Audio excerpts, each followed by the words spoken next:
Hey everybody, how you doing? Shane here from the Brookings Home Team, powered by Century 21. And yes, she looks a little familiar. We had her on about a year and a half ago, I think. A year and a half ago, I would guess. This is the April featured charitable organization right here in Brookings. And I got Julie here from CASA to talk a little bit about what they do, some events that are coming up here in April and of course in May.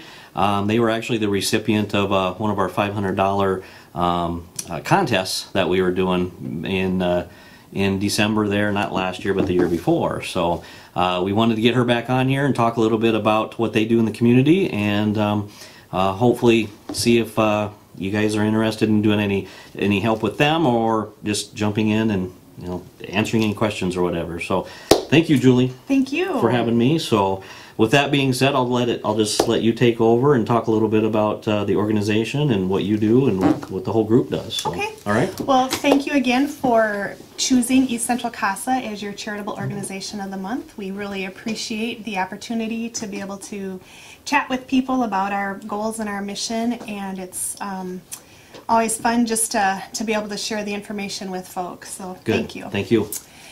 So as Shane said, my name is Julie Wermers. I'm the Executive Director of the East Central CASA program here in Brookings. Okay. I've been with the program since 2006, so it's been a while. I love what I do. I really like my job. Just being able to interact with people from the community out there recruiting volunteers and for our organization. Good. 13 years then, is that, if I'm doing the math right? Yeah, it's something like that. It's coming up anyway, yeah. So, but just a little background about East Central CASA. We are a 501c3 nonprofit organization, and CASA stands for Court Appointed Special Advocates. And so we recruit and train community volunteers to serve as the voice for children who have been removed from their home due to allegations of abuse or neglect. Okay. So those are the only cases that we get involved with. Oftentimes people are looking for assistance in custody issues or different issues, but the ones that we are involved with, we are court appointed because the children have been removed due to abuse and neglect. Okay, so that's their voice, so to speak then? Right. Yeah, okay. When children come into the court system due to those allegations, they are assigned an attorney, and they also have a social worker or a representative from the Department of Social Services. And those folks are also interested in the children's best interest, but they have other parties that they are also working with. Okay. And our volunteers are strictly responsible for looking out for what is in the child's best interest. Okay. And the other thing that sets us apart from the attorneys and the social workers is that they have multiple cases that they are working with at any given time, and our volunteers are typically assigned to just one case at a time. So that would be either potentially one child or a sibling group. Oh, like, yeah, brother, sister, or whatever. Okay. There have been instances in which it's a large sibling group placed in multiple locations, so then we have assigned multiple volunteers to it. But for the most part, it's one volunteer representing the children's interests. Good. And so we are always out in the community recruiting volunteers. We actually will have a training coming up towards the end of the month, towards the end of April, in which we will be doing the curriculum. The initial training is about 30 hours. Okay. And we try to schedule that to meet the needs of the group.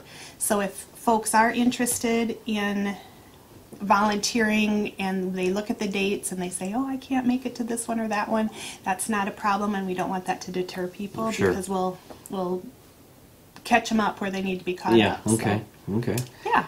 And how can they get a hold of you if they want to be a participant in that there? So you can check our website. We also have a Facebook page that has our contact information on it. We're listed in the phone book. They can call our office at 697-6106. Okay. And I'll try to tag the Facebook page on this here. So I wasn't able to do it on my phone here, but we'll get that tagged for you, and I'll get you tagged in it as well.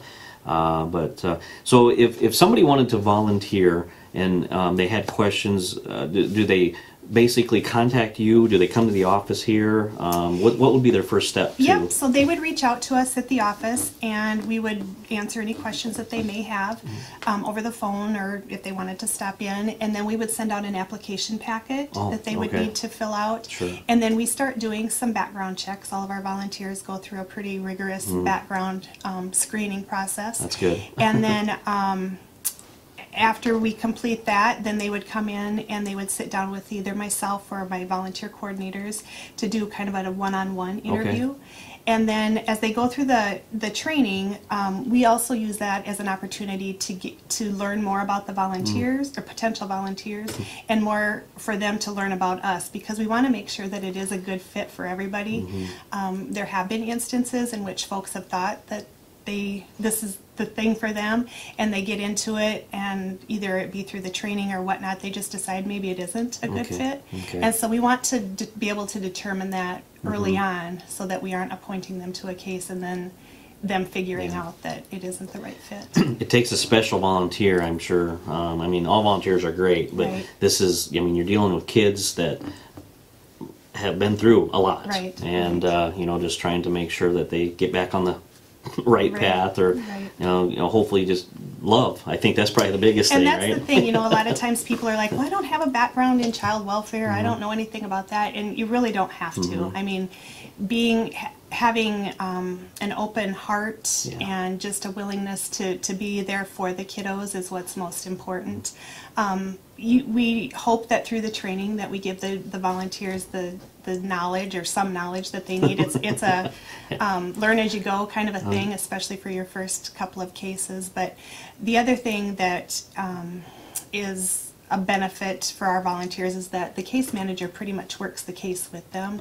So we don't just throw them out there and say, go forth and bring us information. Bring in information, So our volunteers and the case managers work closely together. Don't throw them at the wolves. No. That's good, that's good. I'm just curious, I'm going to throw you on the spot for just a second. So is there a volunteer that sticks out that has what's the longest time frame that you've had a volunteer? Do you know? Yep, I do. I actually just completed, we are part of the National CASA Association, so I just completed their annual survey. Every year they send out a questionnaire and we answer their questions, and in regards to the number of children that we serve, our funding, where that comes from, and our volunteers. And so they were just looking, or one of the questions is the average length of time a volunteer spends with your organization. And I have a couple of volunteers that have been with the organization longer than I have. They've been here for 15 years. Saints. So, yes. And they live in Brookings here then? Okay. Oh, that's awesome. A couple of them. All right. Well, if you're watching this, good job, guys. That's awesome. So, as far as donations or anything, what is it kind of the same steps? Do they just drop something off as far as a monetary donation, or how would you like them to do that? Yep, so they can again reach out to us to get our mailing address, or we like to go out to the mailbox and just see checks in the mail. But we are financial contributions, monetary contributions are very beneficial. We receive funding from the Brookings Area United Way. We receive from grants and foundations, individual donations, so that's all very, very important to what we do as far as being able to recruit and train our volunteers. Perfect. Speaking of that, do you have some events here in April that you want to touch on? Yes, so April is National Child Abuse Prevention and Awareness Month, and so just again being given the opportunity to talk about this during the month of April when that's what is being highlighted.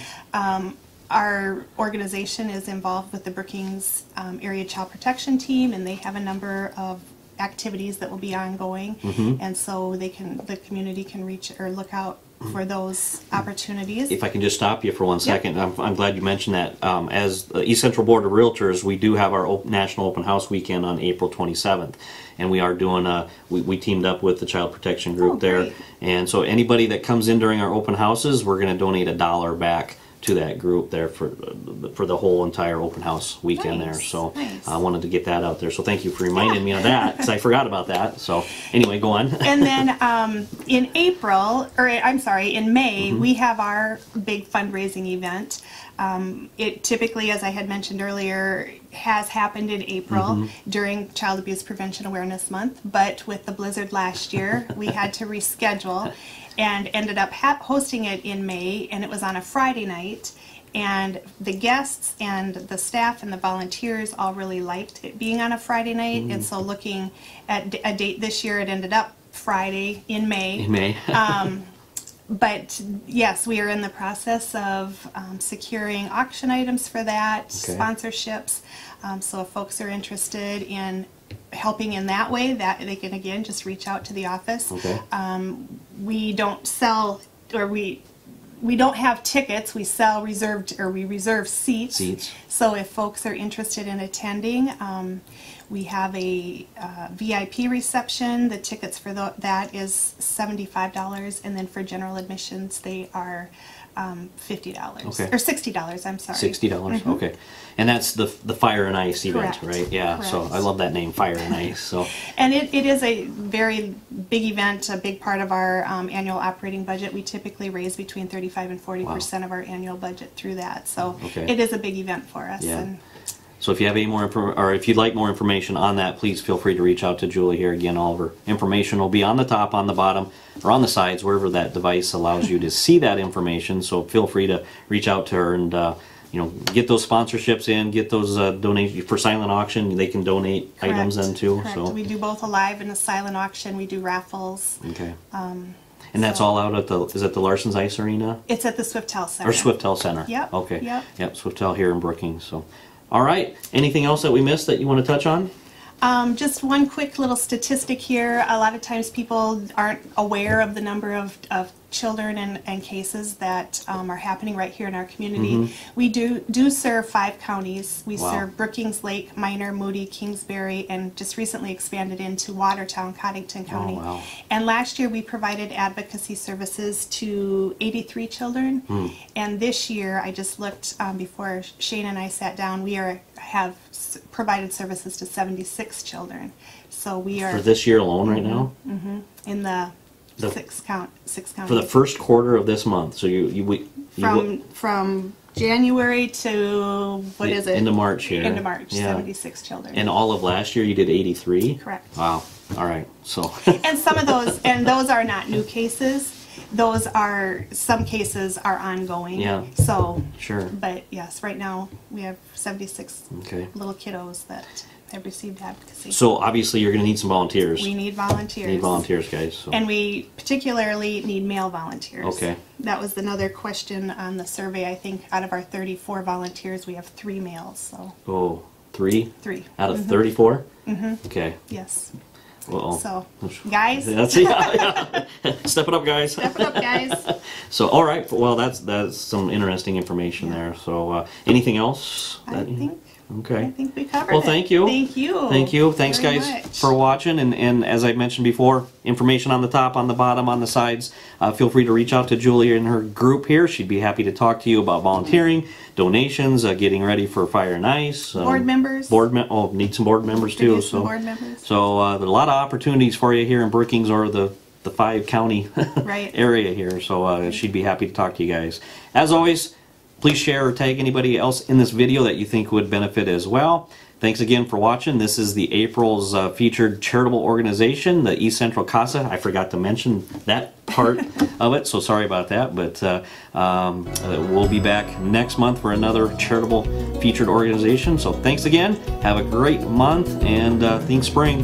Oh, go Jacks! Go Jacks! Yes, we forgot about that. So Sweet 16 tonight. I'm sure after you watch this, it'll be over with. But, go Jacks. Thanks again, guys. We'll see you later. Thank you.